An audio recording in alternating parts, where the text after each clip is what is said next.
नमस्कार दोस्तों।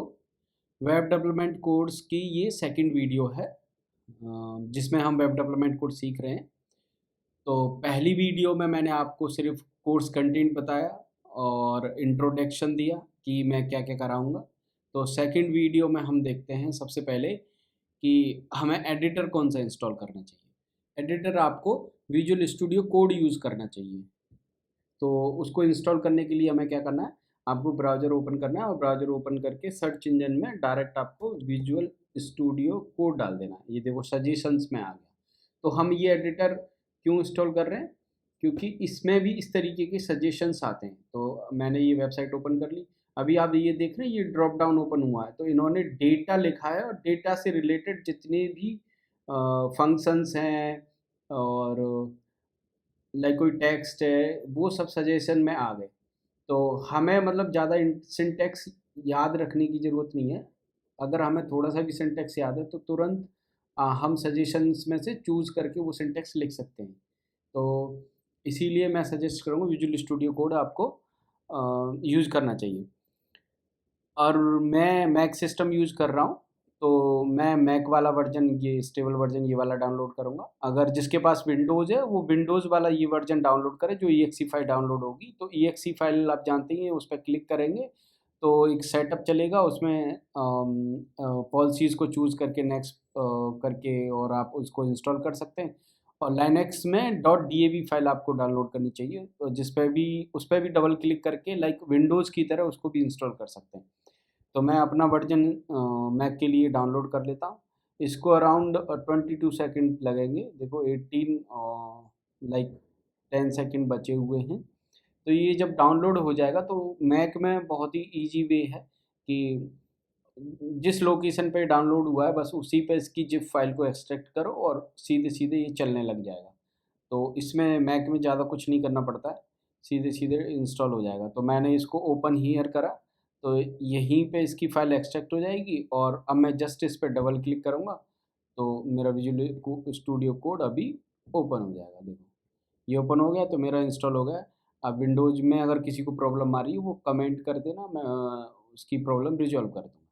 Fast coding करने के लिए हम विजुअल स्टूडियो कोड में ना एक्सटेंशन इंस्टॉल करेंगे। तो एक्सटेंशन कैसे इंस्टॉल करेंगे? आपको इस आइकन पे क्लिक करना है। तो बेसिकली ये एक्सटेंशंस का आइकन होता है और यहाँ पे आपको टाइप करना है HTML SUGG सजेस्ट। तो HTML सजेस्ट जैसे ही आप टाइप करोगे तो सबसे टॉप पे जो आ रहा है वो HTML to CSS auto completion आ रहा है।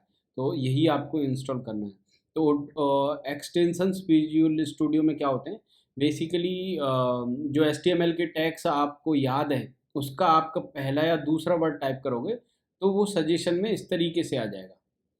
और ये सीएसएस के लिए प्रोवाइड कराता है। जैसे सीएसएस का आप बूटस्ट्रैप फ्रेमवर्क यूज़ कर रहे हो, उसका क्लास का नाम आपको याद है और आपके अगर आप 2 वर्ड टाइप कर रहे हो, तो उसके बाद ही सजेशंस आ जाएँगे और आप उसको चूज़ करके और बहुत जल्दी से वो क्लास का नाम टाइप कर सकते हो। तो इसका आपका टाइम बचेगा। तो इंस्टॉल करने के लिए जस्ट इस पे इंस्टॉल पे क्लिक करना है। तो ये इंस्टॉल हो जाएगा, इंस्टॉल हो जाने के बाद में ये सब वेब डेवलपमेंट कोर्स कंटेंट देखें तो हमारा एडिटर इंस्टॉल हो चुका है।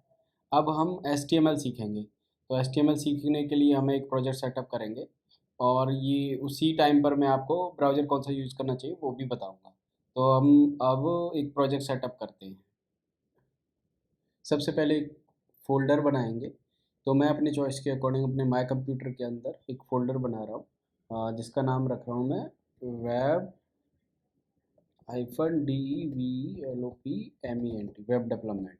आप लोग अपने विंडोज़ है तो आप चाहे तो आप डेस्कटॉप पे बना सकते हैं या डी ड्राइव में या सी ड्राइव में, जहाँ पे भी आप बनाना चाहें एक फ़ोल्डर बना लें, वेब डेवलपमेंट नाम से या अपने नाम से। फिर उसके बाद आपको क्या करना है, वेब डेवलपमेंट प्रोजेक्ट फ़ोल्डर को अपने विजुअल स्टूडियो कोड में ओपन करना है। फ़ोल्डर ओपन करने के लिए फ़ाइल मेन्यू में जाएँगे, फ़ाइल मेन्यू में आपको ओपन फ़ोल्डर पे क्लिक करना है और अपना फ़ोल्डर फिर सेलेक्ट करना है आपको। तो माय कंप्यूटर के अंदर मैं गया और माय कंप्यूटर अंदर के जाने के बाद में मैंने अपने फ़ोल्डर वेब डेवलपमेंट को चूज़ कर लिया और यहाँ पे ओपन पे क्लिक कर दिया। तो ये मेरा फ़ोल्डर ओपन हो गया। अब हम जैसा मैंने आपको बताया कि सिर्फ़ एचटीएमएल सीखेंगे, तो उसके लिए हमें क्या करना है, सिंपल सा एक एक फ़ाइल बनानी है index.html इस फ़ोल्डर के अंदर।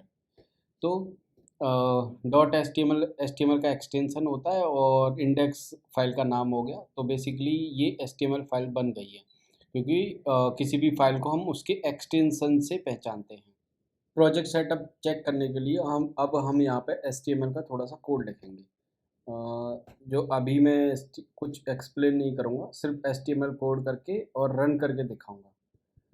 सबसे वैसे मैं बता रहा हूँ, सबसे पहले डॉक टाइप लिखते हैं जो HTML का वर्जन डिफाइन करता है, उसके बाद HTML टैग लिखते हैं, फिर उसके बाद इसमें हेड टैग लिखते हैं।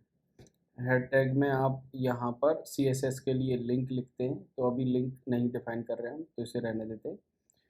अब हेड टैग में आता है टाइटल।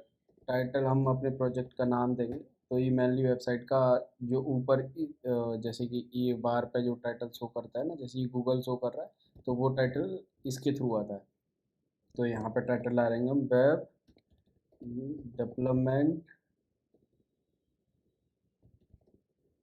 डेवलपमेंट कोर्स, यहाँ डालेंगे लाइव रहने देते हैं, लर्न HTML। फिर उसके बाद में आता है हम यहाँ पे बॉडी टैग लेंगे। बेसिकली बॉडी टैग आएगा। बॉडी टैग आने के बाद में अब यहाँ पे सबसे सिंपल मैं एक H1 टैग लेता हूँ, जिसमें लिख देता हूँ hi welcome to web development so you are course. फिर एक P टैग ले लेते हैं। P टैग में क्या लिखेंगे, this is all about web development course. अब इसको सेव कर देते हैं। अब इसको रन कैसे करेंगे, इस फाइल को HTML फाइल को रन कैसे करेंगे, तो रन करने का तरीका है सिंपल सा। आप हमें फिर से मतलब उस पे जाना है, फोल्डर पे जाना है।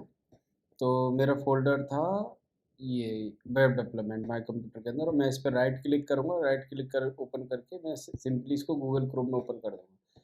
तो गूगल क्रोम में आपको देख रहे हैं कि hi welcome to web development course, this is all about the web development course, ये लिखा हुआ आ गया। तो मेरा HTML फाइल रन हो चुकी है। HTML के साथ साथ में एक्सटर्नल CSS भी सेटअप कर लेते हैं, क्योंकि लुक एंड फील अच्छा नहीं लगेगा। सिर्फ हम HTML सीखेंगे और उसमें CSS कुछ नहीं होगी, तो लुक एंड फील बहुत ज़्यादा अच्छा नहीं होगा, तो उसमें हमें थोड़ी सी अजीब लगेगा। तो एक्सटर्नल बेसिकली अभी मैं सिखा नहीं रहा, बट CSS के ना 3 टाइप्स की CSS होती है। फ़िलहाल में हम एक्सटर्नल CSS सेटअप कर रहे हैं। तो मैं क्या करूँगा, मैं यहाँ पे ना एक फ़ोल्डर बनाऊँगा CSS नाम से, और उसके अंदर एक फ़ाइल बनाऊँगा STYLE style.css नाम से। तो ये मेरी फ़ाइल बन गई। अब मुझे इसको HTML फ़ाइल के अंदर यूज़ करना है। तो यूज़ कैसे करेंगे, उसके लिए लिंक सिंटैक्स होता है। तो मैं यहाँ पर लिंक सिंटैक्स टाइटल के बाहर डिफाइन करूँगा, href होगा, और फिर यहाँ पे इसको इंक्लूड कर देंगे CSS को। तो डॉट लगाएंगे, मतलब फर्स्ट एक डायरेक्टरी यानी कि एक फोल्डर पीछे जाने के लिए एक डॉट लगाएंगे, फिर इसको बंद कर देंगे। अब इस फाइल सेव कर देंगे। सेव करने के बाद में CSS फाइल में जाएंगे।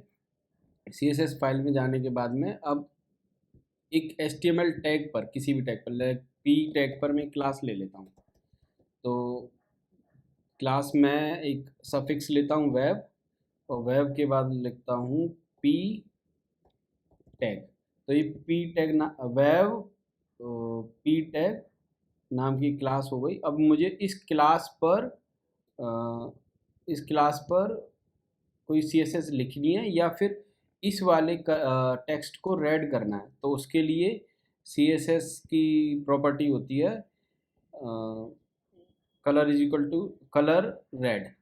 तो क्लास को हमेशा CSS के अंदर डॉट से डिफाइन करते हैं, और यहाँ पर प्रॉपर्टी लिंक कलर, और कलर प्रोवाइड करा देंगे रेड। और इसको सेव करेंगे। सेव करने के बाद दोनों फाइलों को सेव करेंगे। सेव करने के बाद में हम अपने प्रोजेक्ट को रन करेंगे। तो रन करने का सिंपल सा तरीका पहले से ही लोडेड है, बस रिफ़्रेश करना है। रिफ़्रेश करने के बाद में रेड कलर इस टेक्स्ट का हुआ नहीं। अब वो क्यों नहीं हुआ, क्योंकि मुझे एक चीज़ समझानी थी आपको कि जब भी आप लिंक डिफाइन करें तो उसमें रेल की जो प्रॉपर्टी होती है उसको भी आपको डिफाइन करना है। तो वो प्रॉपर्टी होती है S T Y, style sheet लिखते हैं, स्टाइल सीट। जैसे ही आप स्टाइल सीट लिख दोगे और फिर रिफ्रेश करोगे तो ये चल जाएगा। तो अब हमारा HTML सेटअप हो गया, स्टाइल सेटअप हो गया। फाइनली जो हमने कोर्स कंटेंट देखा था उसके अकॉर्डिंग हमारे पास क्या क्या हो गया है वो दिखाता हूँ मैं आपको। इसको मैक्सिमाइज कर देता हूँ। तो एडिटर हो गया मेरे पास, और HTML और HTML हो गया। HTML के अलावा क्लाइंट ब्राउज़र और बताना है। तो क्लाइंट ब्राउज़र हमें गूगल क्रोम यूज़ करना चाहिए। क्यों यूज़ करना चाहिए वो देखिए। जैसे मैंने जो CSS लिखी थी वो फाइल के अंदर लिखी थी, मतलब यहाँ पे जा करके डायरेक्टली यहाँ लिखी थी। अब इतना किसी को सिंटेक्स याद नहीं रहता है, और प्लस उसका UI में कैसा लुक एंड फील दिख रहा है वो भी नहीं पता चलता। तो उसके लिए हर वेब ब्राउज़र के अंदर डेवलपर टूल होता है जिसको बोलते हैं, राइट क्लिक करके इंस्पेक्ट एलिमेंट करोगे तो फिर उसमें आप यहाँ पर अपनी CSS लिख सकते हैं एलिमेंट डॉट स्टाइल में। लेट सपोज अब मुझे तो स्पेसिफिक जिस टैग पर आपको कोई CSS अप्लाई करनी है तो वहाँ पे जा करके राइट क्लिक करिए तो आप उस पर्टिकुलर HTML टैग पे पहुँच जाएंगे। और अगर ऐसे नहीं जाना तो इंस्पेक्ट एलिमेंट करिए, डायरेक्ट ये यहाँ से पूरी HTML ओपन करके उस टैग पे क्लिक कीजिए और टैग पे क्लिक करके इधर आप उस पर कलर अप्लाई कर सकते हैं। कलर अब मैं इसका कर देता हूँ ब्लू, तो ये ब्लू हो गया। अब आप अपने CSS फाइल में CSS क्लास का नाम लिख लीजिए, यहाँ से उठा करके वो CSS पेस्ट कर दीजिए। मैंने यहाँ से कॉपी करी, कॉपी करने के बाद में और अब मैं इसमें अपनी CSS फाइल में अगर यहाँ पेस्ट कर दूँ फिर उसके बाद रन करूँ तो वो कलर चेंज हो जाएगा।